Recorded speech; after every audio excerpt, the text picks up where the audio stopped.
हाँ, तो अब जो है हम मोसो का ही कुछ और नया तरीका बताते हैं। कुछ ऐसा होगा, कुछ और दूसरा तरीका से पूछ दे तो कैसे बनेगा, इस चीज को जानना जरूरी है।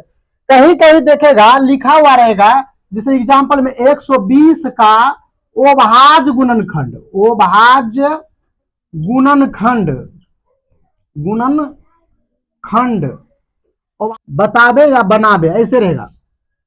अगर पूछ दे 120 का अभाज्य गुणनखंड बनावे या बतावे, कुछ भी रहेगा, तो कैसे होगा। तो इसको बनाने के लिए हम गुणनखंड करेंगे, इसी प्रकार लिखेंगे सोल्व 120 का जो है गुणनखंड निकालेंगे। कहीं हम बगल में करते हैं 2 से 60 दूना 20, 120 हुआ, 30 दूना 60, 15 दूना 30, 3 पचे 15, 5 इकाई 5, कितना आया, तो 2 गुना 2 गुना 2 गुना 3 गुना 5 गुना 1 आया। ये हो गया गुणनखंड, इसको कहेंगे गुणनखंड, जो कि पहले बता चुके हैं। लेकिन यहां पूछ रहा है ओभाज्य गुणनखंड, तो ओभाज्य गुणनखंड में क्या किया जाता है, तो ओभाज्य गुणनखंड में गिनेंगे 2 क्या गो है, तो 3 गो है, तो 2 पर पावर 3, 3 क्या गो है, 1 गो है, 5 क्या गो है, तो 1 गो है। यही हुआ ओभाज्य गुणनखंड। तो अब अगर कहीं भी देखेगा, कहेगा ओभाज्य गुणनखंड निकाले, तो खटाक गुणनखंड निकाल के गिन कर जागो रहेगा पावर में उतना लिख देगा, बस हो गया, बन जाएगा। अगर दे दिया जाएगा 4 और 8 का जो है लोसो और मोसो, ओभाज्य गुणनखंड द्वारा, ओभाज्य गुणनखंड द्वारा ज्ञात करें।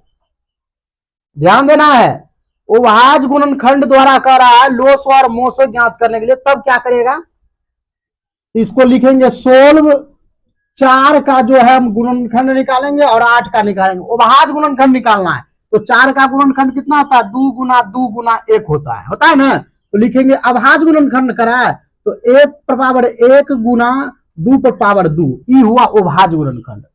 उसी प्रकार 8 का निकालेंगे, तो 2 गुना 2 गुना 2 गुना 1, 2 दूना 4 दूना 8, तो यहाँ 1 गुना मान लिया 2 कितना है, 3 गो है, ये हुआ ओभाज्य गुणनखंड।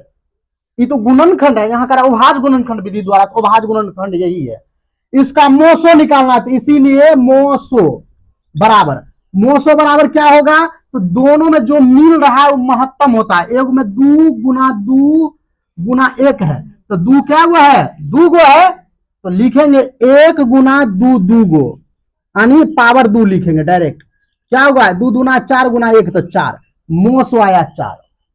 लोसो निकालना है, लोसो ज्ञात करने के लिए, तो दोनों में जो नहीं मिल रहा है, एक तो मोसो हो गया, दूसरा जो नहीं मिलता है, तो देखो मोसो तो मेरा 4 है, तो 4, और क्या चीज नहीं मिला, ये देखो इसमें 2 गो 2 है, इसमें 3 गो 2 है, तो 1 गो 2 नहीं मिला है, तो वो 1 गो 2 को लिखेंगे, 4 दूना 8, यानी मोसो 4 होगा और लोसो 8 होगा। इस प्रकार से बनेगा। और ये 10वां का जो है एनसीईआरटी में भी पूछा जाता है, तो ये बहुत ही इंपोर्टेंट हिसाब है।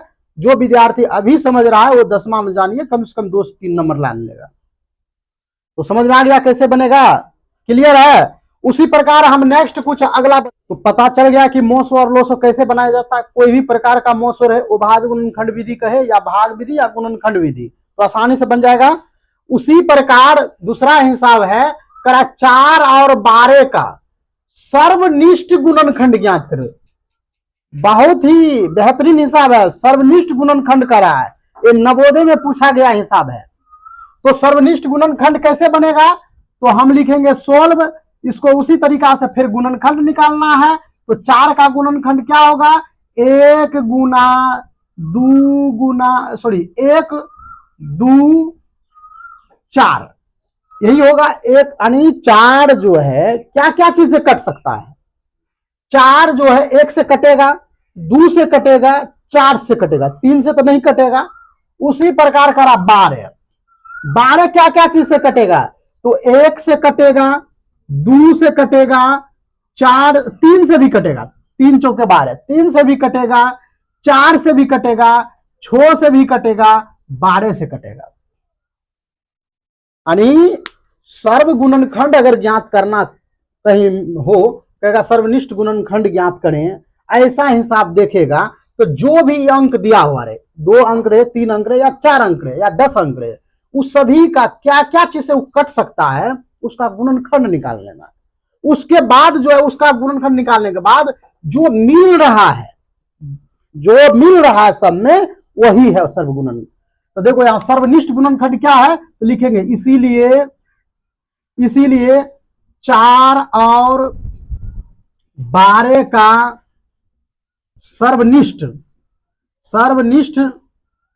गुणनखंड लिख के बराबर में क्या मिल रहा है, 1 2 4, 1 2 4, लिखेंगे 1 2 और 4, 3 नहीं लिख देना है क्योंकि इसमें 3 नहीं है, यही होगा इतना आंसर।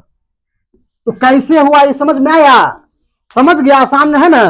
तो अब कहीं भी लिखा हुआ रहेगा, बनाने के लिए पूछ दिया जाएगा तो आराम से बना सकता है सब, कोई दिक्कत नहीं। तो इसी प्रकार से बनाना है।